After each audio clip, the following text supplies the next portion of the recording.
I think people are obviously lower on Penix after having suffered the injury and having gone through these struggles that he went through last year, but I don't think that it's over for him. But this is going to be a really important year for him. Well, like he's got to show the strides this year. And again, that's where I think Penix, with just kind of who I see him as this like kind of quiet competitor. He's kind of like an introvert as well. But he really, really wants to win, and he has a really natural leadership ability about him too. I think, which is that he doesn't try to be a leader. Like, it's interesting for me. I started covering the Falcons in 2022, and so I saw Marcus Mariota most noticeably in Desmond Ridder, where it felt like he was trying to put on the leadership stuff. Yeah. Like, I would see him after practice. He would be going around the locker room, and he would be running these meetings, these kind of post-practice meetings to kind of go over things. Mm-hmm. And I very quickly got the impression that some of his teammates were like, let's go to this meeting. And like, because I think that he just felt like it was something that he is supposed to do as a quarterback, as a leader. He had to do it. Not something that's natural. Yeah, and I don't know if you guys remember this, Taylor Heineke. This kind of became a thing in the media, like, oh, Desmond Ridder is running these meetings after practice. And Heineke was like, yeah, I'm still letting him run the meetings. Because I don't know how many people actually wanted to be in these meetings. And because Ridder would be going around the locker room, like, reminding guys, like, 5 minutes after they got in there, like, hey, we're meeting. And the season is already kind of going down the drain here. But Penix is not like this. And it's not that he doesn't, like, want to be in these meetings, talk to his guys. They actually come to him. Like, that's how I perceive it. Like, they kind of want to be around him. And I think his teammates kind of appreciate who he is. Now, obviously, his teammates all want to be winners. They all want to, get theirs, so to speak. And the quarterback is a huge part of that. So that's obviously the next step for him. Yeah. All right, James Pierce Jr., man. Is he going to play this year? I don't think so. Obviously, again, another caveat, just my speculation. Sorry if I'm hitting the table on this, guys. No, you good.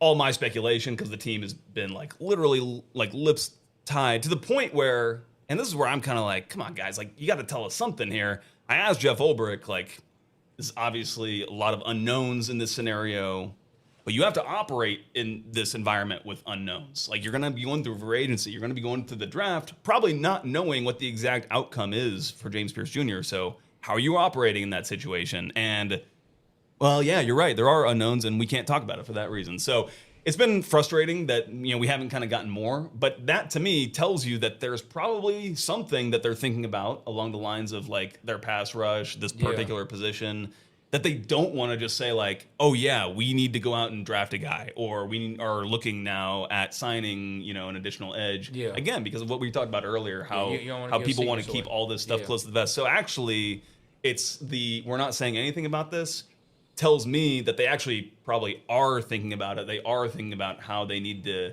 address it. And personally, if you were to ask me my opinion, like, I don't think he probably actually plays for the Falcons again. That's just what I was going to ask you next. That's just my reading of. Why do you think that? That's my reading of. Why do you think that? Because of the particular charge of him assaulting the police officer, allegedly with the car, hitting with the car. That is a charge that often ends with a considerable amount of jail time attached to it. So depends on if that charge sticks, we'll see. But considering it happened to a police officer, that's where it's like those charges don't get dropped, Yeah. And the fact that Rakia Jackson said that she was, like, willing to come out and be be as helpful as possible to the police doesn't tell me that she's looking to, like, drop charges. And if it's as bad as what it appeared to be, like, the guy probably does need to get some help from somewhere, and maybe football shouldn't be his first priority. No. The other side of that is, like, sometimes your job, your vocation can help you get away from, like, some of these, like, personal things that are happening. I don't know what's going on in his life, but I'm not trying to say that, like, getting away from football would necessarily be better for him, but he's just in, like, a really bad situation right now, personally, for his life. So I certainly hope that he kind of gets straight however he needs to. Yeah, we echo those same sentiments. But I do think it puts pressure on the Falcons to, like, have to address this just with the roster. So, speaking of that, we gave away our first round pick this year for James Pierce Jr. We have 5 picks, man. Where do you think we're going with them? It's really interesting. I'll have a better idea of where they're going with him after free agency, because I think if you're a GM, what you're doing this time of year is you're saying, okay, where are our needs on the football team? We want to address for the Falcons. Let's say we need an off-ball linebacker, especially if we're going to lose Caden Ellis. We need a center if we want to give Ryan Newsel some competition. Obviously, we need receiving help, a cornerback too. We have all these needs, right? Well, okay, who is available in free agency? Who do we feel like in the free agent market best suits what we're looking for? And same with the draft. We're scouting these draft we're scouting these draft prospects. Which ones do we like who we'd want to bring into our building? There's some calculus that happens between, okay, well, we really like this free agent edge. We feel most confident that he will be able to replace James Pierce Jr. to the best extent possible to allow us to kind of just continue carrying on. But if we're picking up that edge in free agency, that means we're probably maybe not looking so much for that particular style of player in the draft. What does that mean for the draft? A cornerback is maybe where it makes more sense from a financial standpoint to draft somebody instead of having to go and pay a really high price for a CB2 when you're already paying AJ Terrell. So I think this is the calculus that the team will have. And I say all that to say is I don't really know exactly how they're going to address all these picks. I would say this, though, about the draft. Like I said about corner, I think that corner is probably one where they will try to draft somebody. I think center as well is one of those positions where you like to have almost like a franchise cornerstone guy in that position. And the best way to do that is by getting them, when you're interviewing all the prospects and you get a guy in to your building from the get-go, from his professional career. And so I think that they would probably draft there. But I don't think they'll go with one of their top picks for a center. I think that they'll use their top picks for players who they think can come in and start as soon as possible. So probably a receiver within the first 2 picks. Maybe an off-ball linebacker as well.